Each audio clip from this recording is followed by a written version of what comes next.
You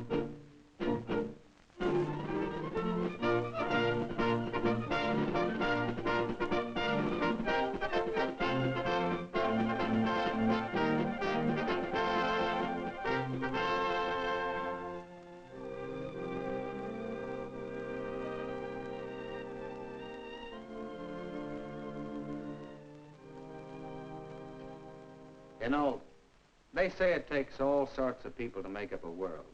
Maybe so. Chances are that so far you haven't met very many different kinds.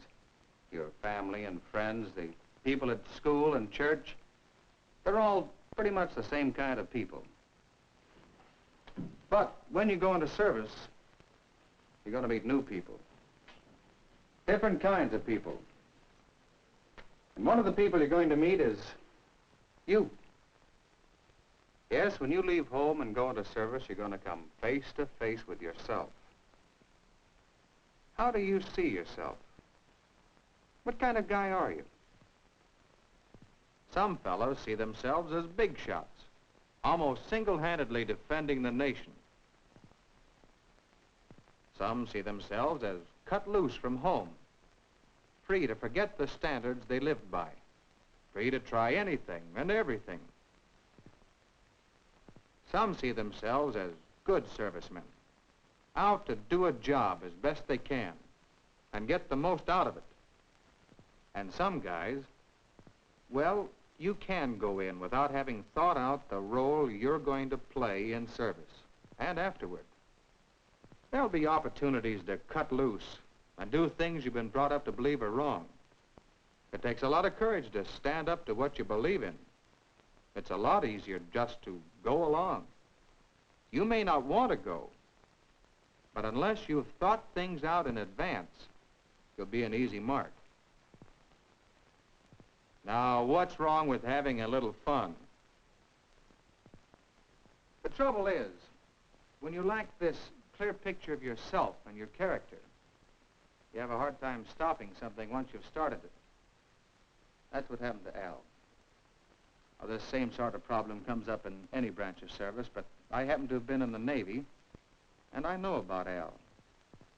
The first night he had to stand watch, it suddenly came over Al how alone he was. For the first time in his life, he was on his own, with no one to turn to if something happened. He could be in the mess hall with hundreds of other men, but he was alone. At home, mealtime was a time of conversation, relaxation, planning. But here, he was with strangers. He'd been pulled away from home, school, community, church, friends. His private life had become public. He was thrown in with a lot of men who had different sets of ideas and ideals. Back home, there were things you did and things you didn't do. And you knew pretty well where you stood. But here, he was alone. And there was no one he could talk things over with. He began to feel that he, as a person, didn't matter. He was just a number, a body in uniform. Nobody cared about him until he did something wrong. Even then, it was the job. Nobody cared about him, so why should he care? Why worry about morals and spiritual values? Why not go with a couple of guys who claim to have the answer? The first time didn't seem so bad. But the second, third, fourth time, he'd started something he couldn't stop.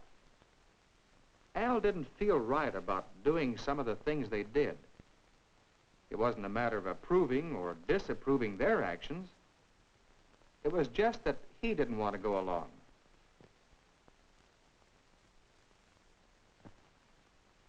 Now there were times when Al wanted to be alone, or to be back home where you knew who was who and what was what. But he couldn't escape. These were some of the guys he had to live with.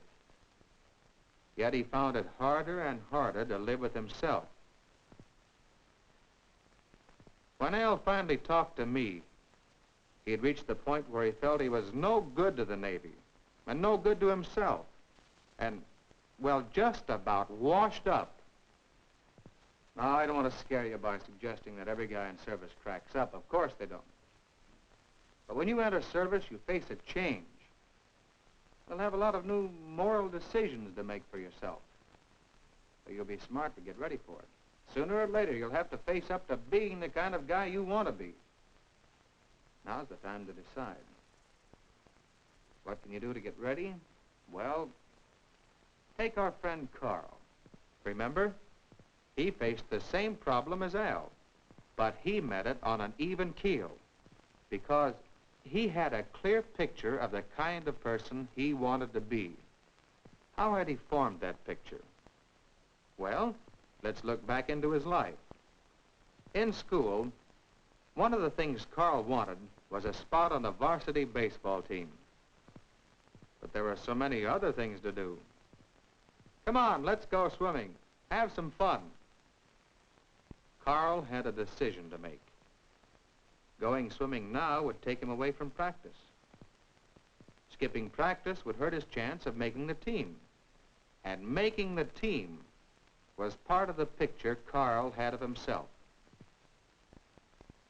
So, he practiced.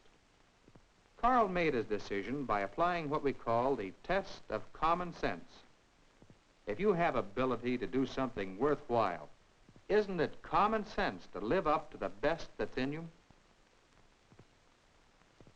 Your own home is another place to practice living up to your picture of yourself. Midnight was when Carl agreed to be in. He knew the folks were going out. He could have stayed out later. But there's another test, the test of sportsmanship. How would you like it if someone went back on his word to you? We often call this the golden rule.